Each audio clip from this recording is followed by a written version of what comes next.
Could this solve Vail's challenging season? Okay, that actually might work.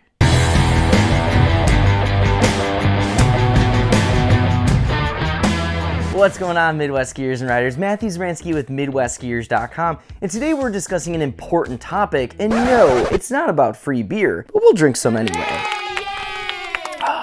It's no secret that Vail Resorts had a tough season. Pass holders across the Midwest and even the country have been frustrated with the way that they handled this past ski year, dramatically cutting operations despite selling a record number of epic passes. In response to these challenges, Vail Resorts announced a number of changes aimed at their staff members for the 2022-23 season. In this video, I will be breaking all of those down, and at the very end, I'll give you my thoughts on what I think will be a pivotal season for the future of Vail Resorts. Now, I just want to stop here and give a little disclosure, specifically to all the Vail haters out there. I know it's easy to jump on the Vail hate train, but the truth is, the success of Vail Resorts is actually good for the entire industry. Like it or not, Vail holds a large majority of the marketing power around the industry and can directly impact the growth of our sport. Vail has also reinvested heavily in our Midwestern hills and could have likely even saved a few from permanent closure. Additionally, Vail has been instrumental in bringing affordable season passes to the market, either by being one of the first to offer a multi-resort pass or by strong-arming others to form partnerships with other resorts to increase value for their skiers and riders. Any way that you cut it, we actually owe a lot to Vail Resorts, and yes, they don't get everything right, but I think it's important that we at least acknowledge their importance to the future of our industry. So now that that's out of the way, if for some reason you lived under a rock this season, let's get you caught up on some of the issues specifically in the Midwest. So let's take a look at Snow Creek, which is a Vail-owned resort just northwest of Kansas City, Missouri. Snow Creek operated with limited days and hours this season, about 3 to 4 days per week, and this came out to be about a total of 20 to 24 hours of operational time on any given week. Now, if you compare this to a typical Midwest resort that operates 70 plus hours per week, this comes out to be multiply the divisor by the result and subtract the result to get 24 remainder? That's not very helpful. It comes out to be about a third of the hours compared to other Midwestern hills. Thank you, calculator. And it doesn't take long division to figure out that this is not a lot of skiing time, especially with how short the season can be for our southern Midwest hills. As you could have guessed, this outraged a lot of pass holders, as they simply couldn't use their passes as much as they would have liked and felt that they paid for a product that did not live up to their expectations. Vail cited staffing shortages as a major cause for these operational cuts, stating, "The staffing shortage that has affected so many across the country and the impacts from the Omicron variant have also impacted Snow Creek. At this time, we just do not have enough people to operate during the weekdays and to do so safely." Pass holders were quick to critique Vail Resorts, however, blaming vaccine requirements for employment and low starting pay in a competitive market.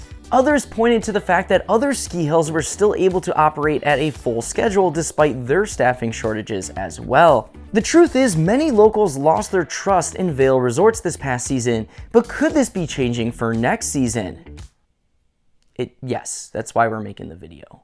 Last month, Vail Resorts announced several key changes that they'll be making in response to this past season, and they announced this in a letter that they titled A New Direction. So let's break down those changes for you. The first and one of the most notable changes is that Vail Resorts will be upping their starting minimum wage across all of their resorts to $20 an hour starting next season. And this is a very notable change, especially in the Midwest, where the starting previous wage was just $12.50 an hour, and this marks a 60% increase. Looking at data from ZipRecruiter.com, the Midwest average hourly range is anywhere from $19.92 per hour in Michigan to $16.33 in Illinois, which makes $20 an hour a very attractive rate for the region. Now, moving on down in the letter, they announced a new seasonal frontline leadership development program, and this program is designed to help seasonal employees work towards a career with one of the industry's largest employers. The letter gives a couple of examples of individuals that followed this path, including Chris Sorensen, who started in lift operations back in 2004 at Keystone and is now Keystone's vice president and general manager.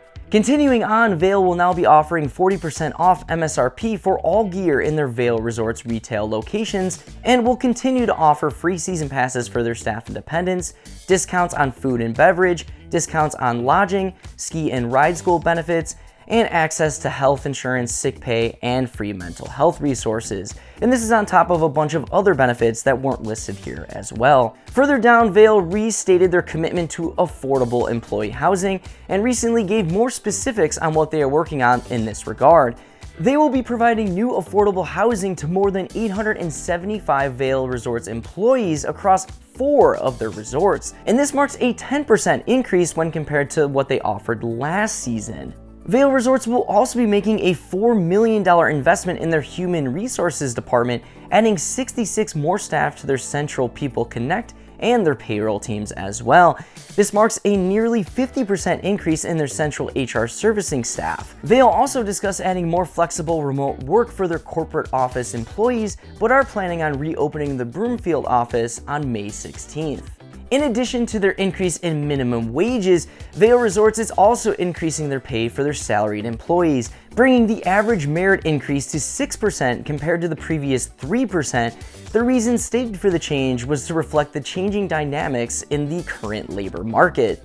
And that pretty much wraps up Kirsten's letter. A lot of information here, but some of it is not related to the Midwest. But let's talk about the effect that this could have on our resorts and get to my thoughts on some of these changes. First off, will this solve the staff shortages from this past year?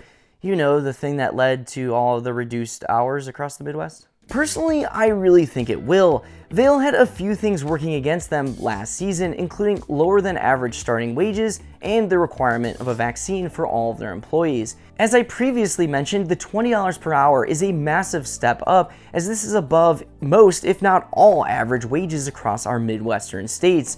This season, Vail shouldn't, and I say shouldn't because nothing is absolute, but Vail shouldn't have any issues hiring entry-level employees at this pay rate.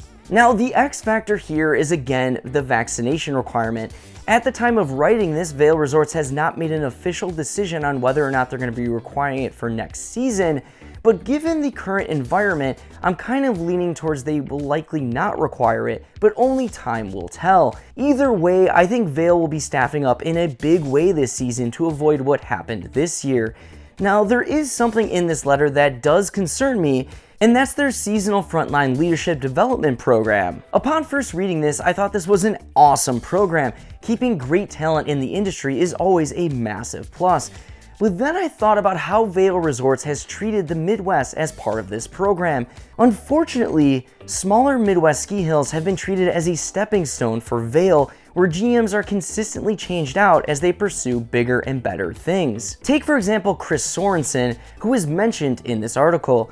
Chris started out at Keystone and spent almost 10 years there before moving down the way to Breckenridge. Then in 2016, Chris was moved to Mount Brighton in Michigan as a GM for just 2 seasons, before then moving to Afton Alps to serve in a similar role for just 1 season.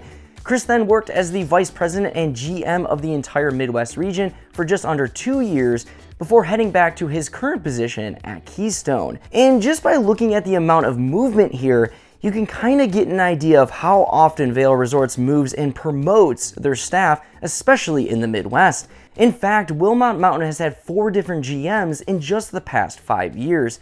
And that's a pretty big concern for me. It's not uncommon for GMs to take at least 1 to 2 seasons to find their bearings before actually making notable positive changes. This may even be compounded if they aren't already familiar with the region and don't have a full grasp of the culture and identity of the individual ski hill. Not only is the consistent changing of GMs in the Midwest a concern for the health of the individual ski hill, but it's also somewhat of a concern for the ski hill staff as well. Having a different boss every year or two can pose a challenge for setting consistent expectations and employee morale. In the current employment environment where staff need to be both compensated with higher pay, they also need to feel valued. A lack of consistent direction and management might not be the best way to retain quality talent at some of our local Midwest resorts. But looking on the other side, these movements do make sense from a corporate point of view. You're retaining your top talent with promotions, as well as diversifying their skill set. But maybe there's a better way to do this. I'd focus on keeping local talent, well, local, and work to promote employees within a certain region.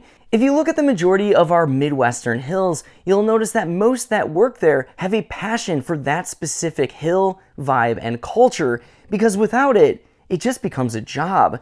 I challenge Vail Resorts to find those individuals and work to promote them into manager positions. Make the Midwest resorts a final destination for those that want to be here rather than a stepping stone for those that don't.